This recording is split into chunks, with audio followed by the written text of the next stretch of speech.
everyone. I'm Chris Geiger. Welcome to No Movies in Hell. I'm LaClaw Scott, and today we are reviewing Andor Season 1. Part of the Star Wars spin-off universe. Yes. The Star Wars universe. I don't really like sci-fi, and I of course have seen Star Wars movies, but I'm not like a huge, it's not like when one comes out, I have to run out and watch it. And I certainly haven't watched the extensions and all of the movies that have come out recently. Oh, wow. Okay. This one, have you seen Rogue One? Yes. Okay.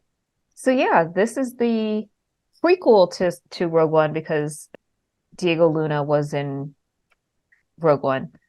Okay. And I feel like this one, I wasn't sure what to expect going in because I was like, Rogue One, and I'm like, oh, he's alive now. And then it's, the prequel. So it's the road leading up to the events that lead to Rogue One, or probably not going to spoil anything. But I feel like I really, this is probably one of my favorite Star Wars piece. Like there's the films, and then there's the spin-offs. Like we had, the Mandalorian, which is great. I love it. Bobafet, there's Obi-Wan, and now there's Andor. And I feel like I really like Andor because for the whole Star Wars universe, you're always given just, the Republic. These are the bad guys, and then these are the good guys. These are the Jedi. And you never really get to see how bad the Republic is. And this kind of gave that glimpse of like, they're not just these dudes in shiny suits that walk around and terrorize people. But actually they are. And these are the people that are like in the middle, kind of like the day-to-day people who are like, hey, how's it going? You go to the market, you get all your stuff. And then the Imperial troopers come in and they like start harassing people and jailing them. And you see all these things that they don't really play out in the universe in Andor. Like there's culture, there's music, there's people, consequences for things that happen impact people, and you see the lives of just these different people and how they're not able to have the freedoms of communicating because it's under the assumption that things are bad. If you're the good guy, you have to, you're still undercover with what's going on. And even as like there's the senator and she's trying to do something positive, and she has to go through certain layers of like trust with people and not be very explicit, and it takes so long. It draws out like, what is her mission, like what is she doing and how are they connected? This really cemented that things are bad and we only see a very, very thin slice of it, and it looks cool and really engaging, but oh man, this is pretty gut-wrenching, but also it was just like so good to see the ending and to really feel for these characters and their rebellion. So I didn't know that much about it.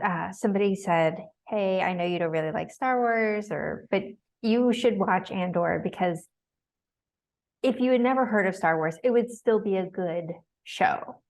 So I was like, oh, okay, I'll watch it. So I did, and he's right. It was very good. I liked it a lot. When I realized Stellan Skarsgård was in it, and Alex Burns, I was like, okay, I'm sold. Like, I love Alex Burns and Stellan. So, they got good people. Also, I feel like I'm still from an era where when things are on TV, which I assume I sort of equate those serial shows to be television. Also, because this is part of the Star Wars universe, I expected it to be family friendly. But the torture device that they use on that woman, I was just like, oh, this is not family friendly at all. This is horrifying to even me. Yeah, this is very adult content. Yeah.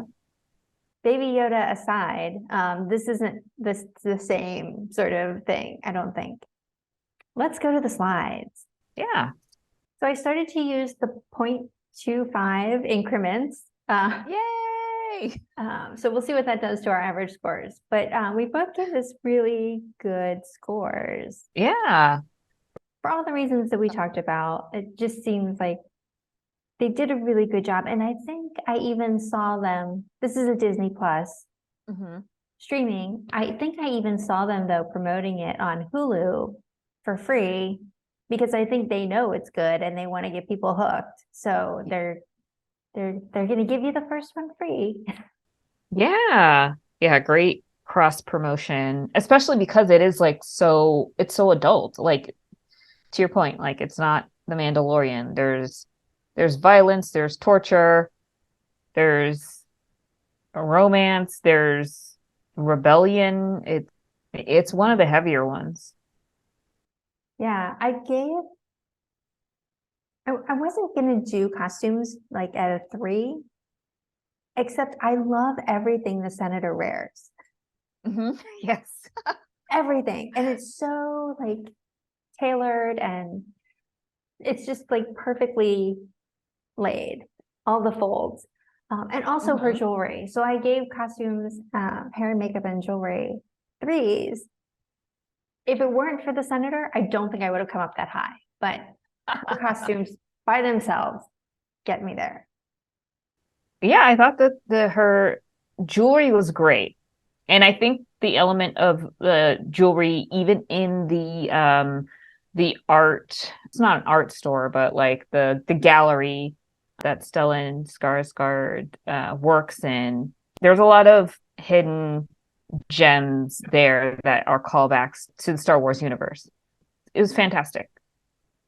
The soundtrack didn't really stand out to me though, but it did for you.